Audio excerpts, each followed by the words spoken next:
खुलुमबाय बे समाव बड'लेण्ड इंखं टेलिभिजननि स्टुडिअ आं मिथिका नार्जारि दिनै फुंबिलिनि गाहाय रादाबफोराव दङ। मिजोरामाव मन्थ्रिनि कनभयखौ चेक पस्टआव हमथानानै आसाम राइफल्सआ खोमसियाव थानांदों। कार सिखाव फालांगिरिफोरनि हेंथायै पुलिसनि अपारेशनाव सा9 मावख'गिरिफोरा जखम। मेघालयआव BSFआ बांलादेश सीमानिफ्राय 2 सुबुंखौ हमदों। दिवालीनि सिगां गुवाहाटी पुलिसआ जुवानि बेरेखायै साखा-फारा। गोजां बोथोर सौफैयैनि सिगांनो सिक्किमाव बरफ गोग्लैदों। खामिं दैमायाव इन्डियान एयार फर्सनि सासे जवाना फिसालाजों लोगोसे बुखारलांजादों। बराक सेरफांनि करीमगंजआव सासे बांलादेशी हमजादों। मणिपुराव गिबि मन्थ्रि एन बीरेन सिंहनि मासिया दोरोदनो हासिगौ। हामासनि मैखोम दैदेनगिरि जाहिया सिनवारआ इजराइलजों बुथारजाबाय। दानिया फैदोनि आबुं रादाबाव।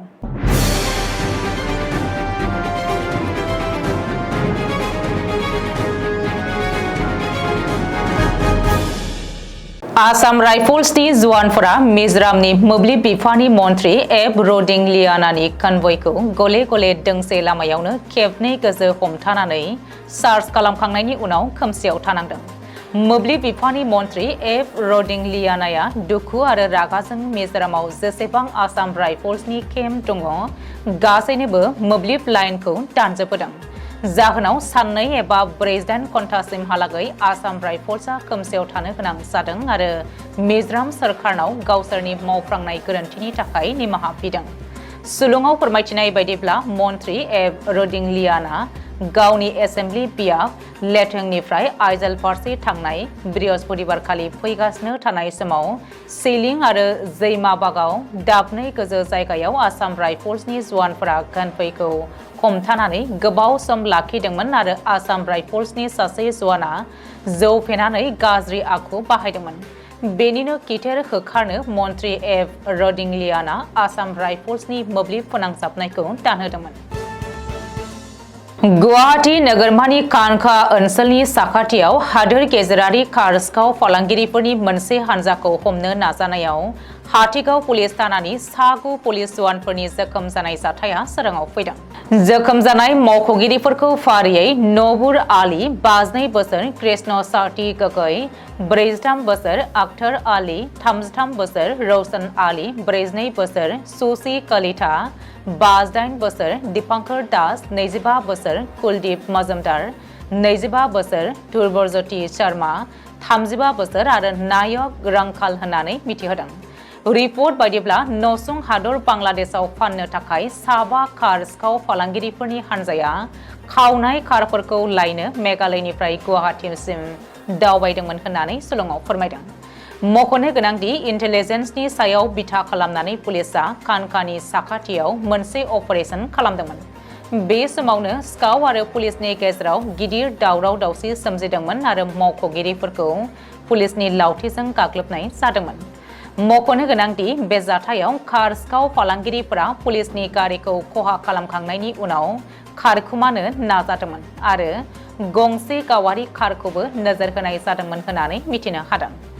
बबेखानि बे जाथायनि बागै 4 कार सिखाव फालांगिरिफोरखौ हमनो हादोंमोन आरो सासे सिखावआ जाथाय जानाय जायगानिफ्राय खारखोमालांनो हादोंमोन।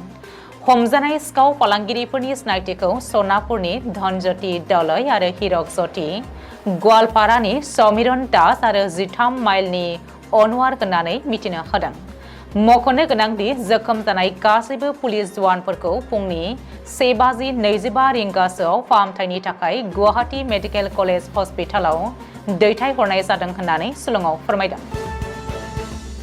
मेघालयनि भारत बांलादेश सिमायारि ओनसोल दाउखियाव BSFआ गोबां बिबांनि आपेल फिथाइ बाक्सुजों लोगोसे 2 भारतारि सुबुंखौ एरेस्ट खालामदों। 4 बेटालियन BSFनि सुलुङाव फोरमायथिनाय बायदिब्ला भारत बांलादेश सीमा दाउखि ओनसोलाव गंसे एल्ट' गारि आरो गुबुन गंसे मारुति भेन गारिखौ सेग्रोमनानै गासै मोन 40 बाक्सुआव दोनथुमनाय आपेल फिथाइखौ जब्द खालामनानै 2 सुबुंखौ खादों।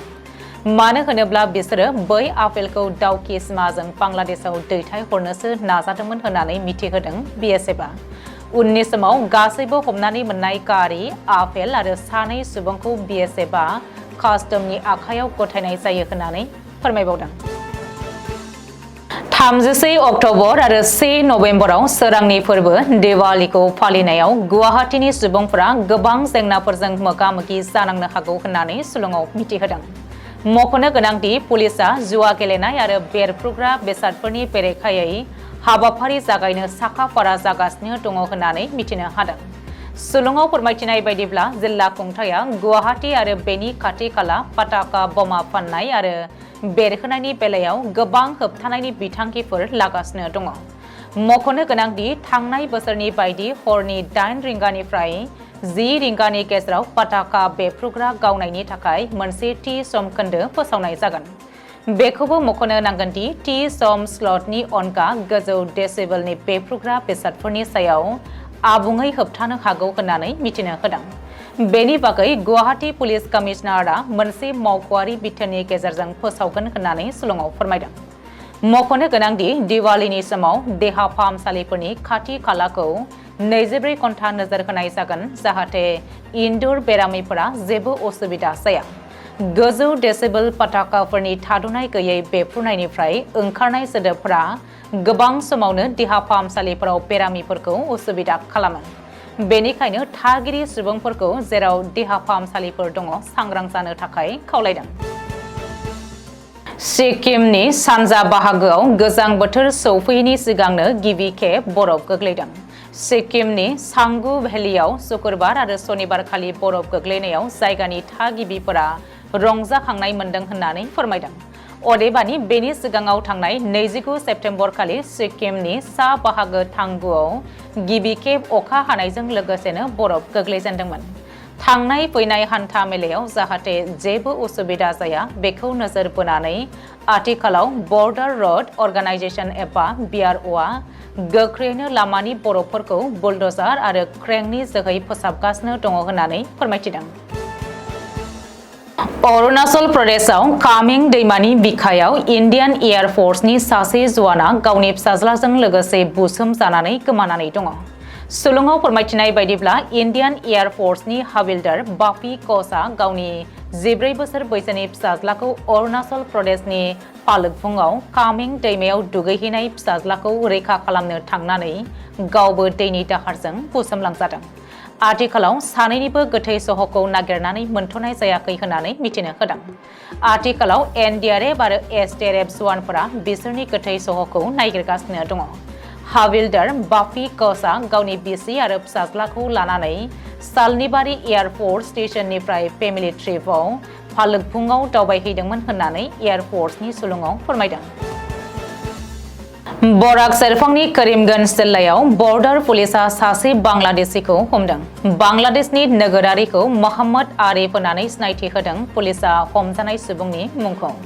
पुलिसआ उननि समाव जोबथेसालियाव दैथायहराजासेनो लोगो लोगो बांलादेशआव दैथायहरफिनदों होननानै मिथिनो होदों।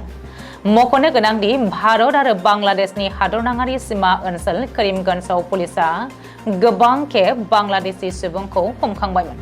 गिबि मन्त्रि डक्टर हिमन्त बिश्व शर्माया पुलिसनि बे जाफुंसार खामानि मावनायखौ बाख्नायदों। गोबां एना-एनि आरो जेंना-जेंगोनाजों मोगा-मोगि जानांबोनाय मणिपुरनि गिबि मन्त्रि एन बीरेन सिंहआ गावनि मासिखौ हमथानानै लाखिनो हानाया गोब्राबसै। मानो होनोब्ला बे खेबाव खुंथाय गोहोआव थानाय BJP MLA-फोरानो गिबि मन्त्रि एन बीरेन सिंहनि हेंथायै खुद्रिसारदों। थाबैनो गिबि मन्त्रि मासिखौ एंगारनांगौ होननानै दाबि खालामदों। मणिपुरनि स्पिकार तनचम सैत्यव्रत, केबिनेट मन्त्रि तंगम बिश्वजीत सिंह आरो जुमनां खेमचंद सिंहमोनखौ लाफानानै गासै सा-19 BJP MLA-फोरा एन बीरेन सिंहखौ गिबि मन्त्रि मासिनिफ्राय बोख्लायनांगौ होननानै गाहाय मन्त्रि नरेन्द्र मदिनो लाइजाम लिरहरदों होननानै सुलुङाव फोरमायदों। इजराइल आरो हामासनि दावहाखौ गोबाव सम दैदेनबोनाय हामासनि मैखोम दैदेनगिरि याहिया सिनवारआ इजराइल आर्मिनि गोख्रों गाग्लोबनायाव थैनांबाय। इजराइल आर्मिनि गुलिजों हामासनि दैदेनगिरि याहिया सिनवारआ जिउ गोमाबाय होननानै हामासआ रोखा खालामबाय। हामासनि डिपुटि चिफ कालिल आल हायाया शुक्रबारखालि खौरांगिरिनो मिथिहोदों। 2023 मायथाइयाव 1000 इजराइलिफोरखौ बुथारनाय आरो सा 200खौ दैखारलांनायनि खिथेर होखारनो थाखाय इजराइलनि गाहाय मन्थ्रि बेन्जामिन नेतान्याहुआ हामासनि सायाव गाग्लोबनायखौ एसेबो दोनथ'वाखैमोन। जाहोनाव हामासनि मैखोम दैदेनगिरि याहिया सिनवारआ गावनो बुथारजाबाय। ओजोंहाय फेलेस्तीन थिउरिया हामास आरो हिजबुल्लाह थिउरियाफ्रा ड्रननि जोहै इजराइलनि गाहाय मन्थ्रि बेन्जामिन नेतान्याहुनि न'आव गाग्लोबनो नाजादोंमोन होननानै सुलुङाव फोरमायबावदों। दिनै फुंबिलिनि रादाबा एसेनोसै। गोजोन्थों।